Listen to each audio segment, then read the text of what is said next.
السلام علیکم ورحمۃ اللہ وبرکاتہ۔ محترم سامعین و ناظرین، یہ محرم الحرام کا مہینہ چل رہا ہے جو حرمت والا مہینہ ہے۔ اللہ تعالیٰ نے اس مہینے کو حرمت والا کہا ہے، یہ تعظیم والا مہینہ ہے۔ اس مہینے سے اسلامی سال کا آغاز ہوتا ہے۔ اس مہینے میں اللہ تعالیٰ نے بہت ساری چیزیں وجود میں لا کر کے دنیا کو آباد کیا ہے۔ اس مہینے میں کچھ کام کرنے کے ہیں اور کچھ کام نہیں کرنے کے ہیں۔ پہلا کام اس مہینے میں روزہ رکھنا ہے۔ حدیث پاک میں اللہ کے نبی علیہ السلام نے ارشاد فرمایا، مسلم شریف کی روایت ہے، افضل الصیام بعد شہر رمضان شہر اللہ المحرم، کہ رمضان کے روزوں کے بعد اگر کوئی روزہ افضل ہے تو وہ محرم الحرام کا روزہ ہے۔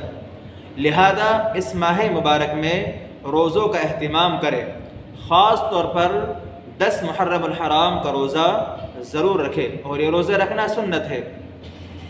لیکن یہود و نصارہ بھی روزہ رکھتے ہیں، اس لیے اس کے ساتھ ایک روزہ اور ملا لے، یا تو 9-10 کا روزہ رکھے یا 10 اور 11 محرم الحرام کا روزہ رکھے۔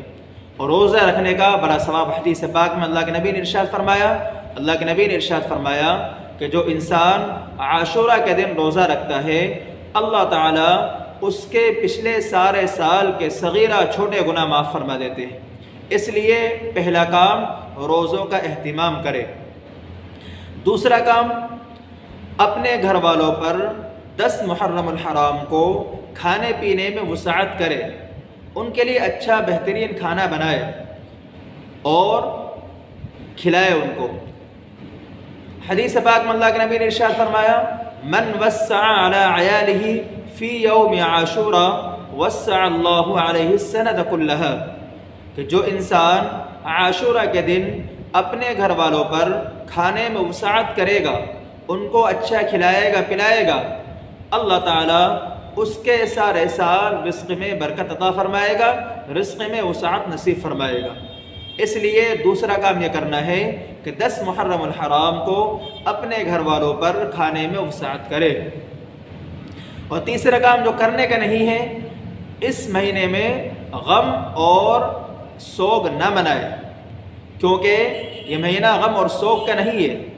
ہاں، اگرچہ حضرت حسین رضی اللہ تعالیٰ عنہ کی شہادت ہوئی ہے تو شہادت تو انعام کی بات ہے، شہادت تو ایک سعادت ہے، نیک بختی ہے، ہاں، جس پر سوگ اور غم منانا جائز نہیں ہے۔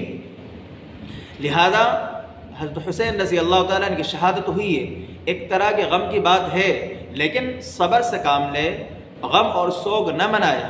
حدیث پاک میں اللہ کے نبی علیہ السلام نے ارشاد فرمایا، لیس منا من ضرب الخدود وشق الجیوب ودعا بدعوت الجاہلیہ، کہ وہ شخص ہمارے راستوں پر نہیں ہے، وہ ہماری سنت پر چلنے والا نہیں ہے جو چہرے پر مارے اور گریبان چاک کرے اور زمانہ جاہلی طرح واویلا کرے، پکارے، یا زمانہ جاہلی طرح روئے، کہ جس طرح زمانہ جاہلیت میں عورتیں نوحہ خوانی کیا کرتی تھی، مردے کو جو ہے بلند آواز سے پکار کر بلایا کرتی تھی اور عجیب عجیب طریقے سے پکارا کرتی تھی۔ تو نبی نے کیا فرمایا، سوگ منانا جائز نہیں ہے، غم کرنا جائز نہیں ہے۔ لہذا اس مہینے میں غم نہ کیا جائے، تو شہادت تو ایک طرح کا انعام ہے، اور اس انعام کو صحابہ کرام نے اللہ تعالیٰ سے مانگا ہے۔ حضرت عمر کے بارے میں آتا ہے، حضرت عمر نے دعا کی ہے، اللہم ارزقنی شہادۃ فی بلدک، اے اللہ تو مجھے اپنے شہر میں شہادت نصیب فرما۔ تو شہادت تو صحابہ کرام نے مانگی ہے، تو شہادت پر غم منانے کی اجازت نہیں ہے، لہذا اس مہینے میں غم نہ منایا جائے۔ حضرت حسین رضی اللہ تعالیٰ نے پکار کر کے واویلا کر کے عجیب انداز سے پکارنا یہ کسی بھی حال میں جائز نہیں ہے، اس لیے خیال کیا جائے۔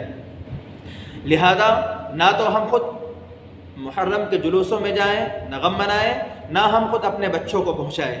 لہذا اس بات کا خیال کریں، خود بھی جو ہے بچیں اور اپنے بچوں کو بھی جو ہے ان رسومات، ان گناہوں سے دور رکھیں، اپنے بچوں کو ان گناہوں سے بچائیں، کیونکہ گناہ پر مدد کرنا بھی گناہ ہے۔